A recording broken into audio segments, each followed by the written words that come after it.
Times మాగలం ప్రజాపక్షం doctor V Hazarath Kumar గారు ఎన్నో వేల మందికి కంటి చూపు ప్రసాదించి రోగులకు అత్యాధునిక వైద్యాన్ని అందిస్తున్నారు. నిరుపేదలకు ప్రతిరోజు ఉదయం వైద్య సేవలు ఉచితంగా అందించబడును.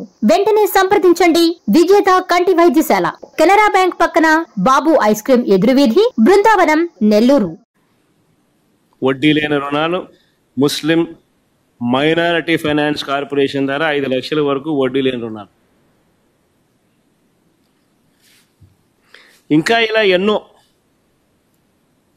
ఇలాంటివి ఇంకా ఎన్నో ఆ 143 ప్రామిసులు చూస్తే ఇవి కాక ఈ పెద్ద మనిషి చంద్రబాబు నాయుడు ఇంకా ఏమన్నాడో తెలుసా? ఇది వెరీ ఇంట్రెస్టింగ్. ఇదంతా మీరంతా వినాలి.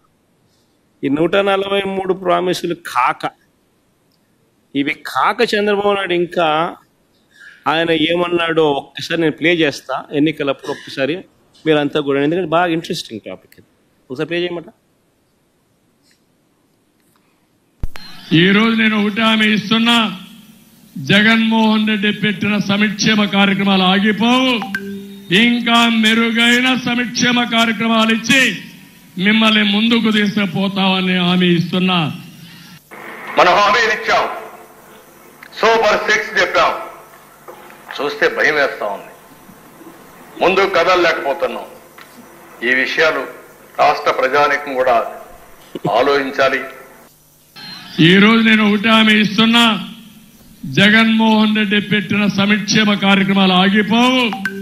ఇంకా మెరుగైన సంక్షేమ కార్యక్రమాలు ఇచ్చి మిమ్మల్ని ముందుకు తీసుకుపోతామని హామీ ఇస్తున్నా.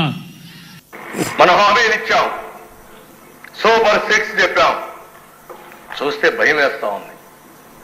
ముందు కదలలేకపోతున్నాం. ఈ విషయాలు రాష్ట్ర ప్రజానీకం కూడా ఆలోచించాలి. చాలమ్మా.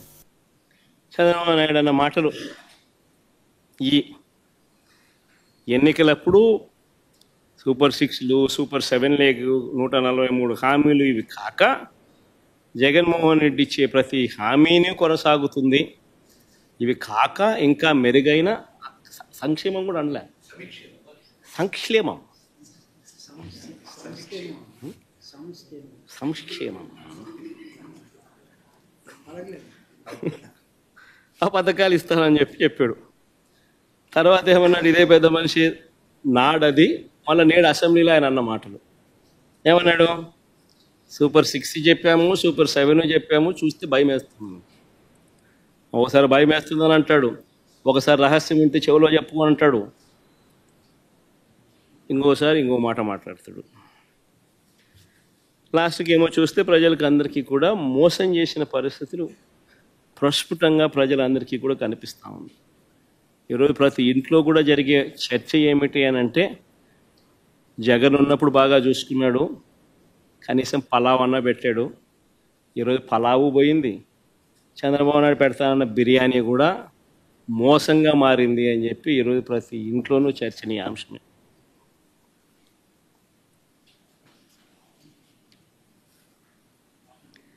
ఆ రోజు ఒకవైపున సంక్షేమ కార్యక్రమాలన్నీ కూడా ఎప్పుడూ రాష్ట్ర చరిత్రలో జరగని విధంగా,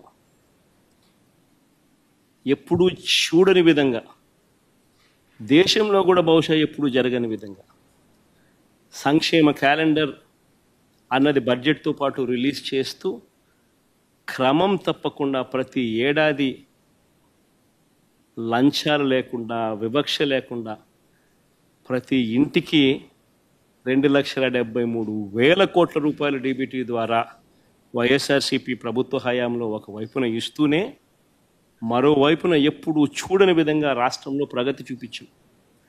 4 సీపోర్ట్లు యుద్ధ ప్రాతిపదికన కట్టడం మొదలెట్టాం. 17 కొత్త మెడికల్ కాలేజీలు రాష్ట్ర చరిత్రలో ఎప్పుడు జరగని విధంగా అడుగులు వేయడం మొదలెట్టాయి. అందులో 5 అప్పటికే కంప్లీట్ అయిపోయి. సీపోర్ట్లు కూడా కట్టే 4 కోట్లలో 1 ప్రైవేటు, మిగతా 3 రాష్ట్ర ప్రభుత్వం కట్టే పోర్ట్లు. మా ప్రభుత్వంలో ఉండగానే రామాయపట్నం పోర్ట్ అయితే దాదాపుగా 70% అయిపోయింది అప్పటికి. మిగిలిన మచిలీపట్నం పోర్టు, మిగిలిన మూలపేట పోర్టు, శ్రీకాకుళంలో ఉన్న పోర్టులు దాదాపు 30% దగ్గర కూడా అయిపోయినాయి. 17 మెడికల్ కాలేజీలలో మా హయాంలో 5 మెడికల్ కాలేజ్ ఇనాగ్రేట్ కూడా చేసినాం. మిగిలినటి వార్ ఫుటింగ్ బేసిస్ మీద పనులు జరుగుతూ ఉన్న పరిస్థితి. 10 ఫిషింగ్ హార్బర్లు, 6 ఫిష్ ల్యాండింగ్ సెంటర్లు, మొట్టమొదటిసారిగా దేశం మొత్తం మన వైపు చూసేట్టుగా ఎప్పుడు చూడని విధంగా టెక్నాలజీని, స్కిల్లింగ్ను పూర్తిగా అనుసంధానం చేసి పూర్తిగా ప్రజలకు చేరువ చేసిన పాలన ఏదైనా ఉంది అని అంటే అది వైఎస్ఆర్సీపీ ప్రయాణంలో జరిగింది. బిడ్డ పుట్టిన దగ్గర నుంచి పండు ముసలావిడయ్యేదాకా కూడా ప్రతి అవసరంలోనూ ఆ బిడ్డకు తోడుగా ఉండి ఆ బిడ్డకు ఏం కావాలనో, ఏ వయసులో ఏం కావాలనో చేయి పట్టుకొని నడిపించిన ప్రభుత్వం వైఎస్ఆర్సీపీ ప్రభుత్వం. ఆ పిల్లలు పుట్టినప్పటి నుంచి పుట్టిన వెంటనే డెలివరీ అయ్యేటప్పుడే ఆరోగ్య ఆసరా కింద 5,000 రూపాయలు చేతుల్లో పెట్టి ఆరోగ్య ఆసరా కింద